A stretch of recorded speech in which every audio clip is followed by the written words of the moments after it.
नमस्कार। आज हम लोग बात करेंगे टैली के इन सारी चीज़ों के बारे में, जैसे गुड्स, डेब्टर्स, क्रेडिटर्स, इंस्टॉलमेंट। ये सारी चीज़ें टैली में क्या होती हैं और इनका रोल क्या होता है। ठीक है, तो पहला हमारा है गुड्स।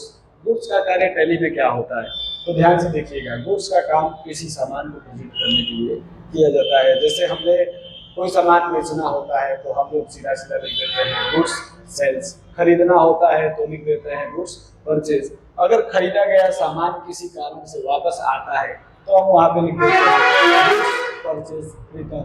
ठीक है, अगर बेचा गया सामान किसी कारण से वापस किया जाता है तो हम वहां पे गुड्स सेल्स रिटर्न। मतलब गुड्स का प्रयोग किसी चीज को रिप्रेजेंट करने के लिए, सामान को रिप्रेजेंट करने के लिए किया जाता है। अगला आपका दिया है डेब्टर्स। डेब्टर्स का प्रयोग क्यों किया जाता है टैली में, तो डेब्टर्स वो व्यक्ति होता है या वो संस्था होती है जो उधार पे सामान खरीदती है। ठीक है, और उसी का विपरीत होता है क्रेडिटर्स, मतलब ये सामान बेचती है। ठीक है, कह सकते हैं कि ये दोनों एक दूसरे के विरोधी है। मतलब कह सकते हैं कि ये खरीदता है और ये बेचता है। मतलब जब हम खरीदेंगे तो डेब्टर्स में आएंगे, या जब हम बेचेंगे तो क्रेडिटर्स में आ जाएंगे। अगला दिया है इंस्टॉलमेंट। अब इंस्टॉलमेंट का प्रयोग क्यों किया जाता है, तो इंस्टॉलमेंट का प्रयोग उस व्यक्ति के लिए किया जाता है जो अपने कर्ज को भरने में सक्षम नहीं होता है। मतलब एक प्रकार से कह सकते हैं, इसका हिंदी में अर्थ होता है दिवालिया। ठीक है, तो अगर वो क्या कर सकता है, किसी भी कर्ज को या किसी चीज को भरने में असक्षम होता है तो उसको हम इंस्टॉलमेंट में दिखा देते हैं कि ये चीजें इससे पॉसिबल नहीं है। अगला दिया है इनकम। तो इनकम क्या होता है, तो जो हमारी पूंजी में वृद्धि होती है। जैसे हमारे पास 10,000 की पूंजी है और हम उसमें बढ़ा के 11,000, 12,000, 15,000 कर लिए तो वो हमारी इनकम कहलाती है। और एक्सपेंस, एक्सपेंस मतलब खर्च होता है कि जिन चीजों को हम जितना बढ़ा सकते हैं, जितना उसमें दिखा सकते हैं, वो सारी चीजें किस में जाती है, एक्सपेंस में जाती हैं। अगला दिया है बैड डेब्ट। अब बैड डेब्ट क्या होता है, ध्यान से देखिएगा।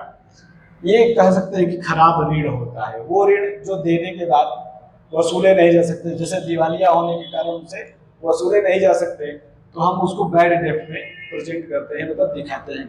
अगला दिया है लॉसेस।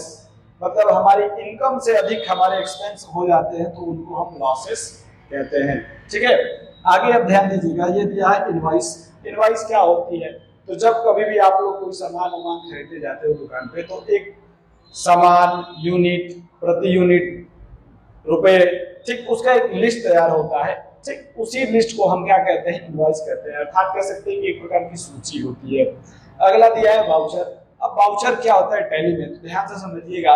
टैली में प्रत्येक चीजों के लिए अलग अलग वाउचर होती है। जैसे बैंकिंग ट्रांजेक्शन के लिए अलग वाउचर, पेमेंट के लिए अलग वाउचर, लेने के लिए अलग वाउचर, बेचने के लिए अलग वाउचर, खरीदने के लिए अलग वाउचर। इन सब वाउचर्स का प्रयोग टैली में इसलिए किया जाता है ताकि सारी चीजों को सेपरेटली किया जा सके और समझा जा सके। ठीक है, तो आज के लिए टैली में सिर्फ इतना बताना चाहूंगा आप लोग को। बाकी वीडियो के लिए आप लोग बने रहिए हमारे साथ।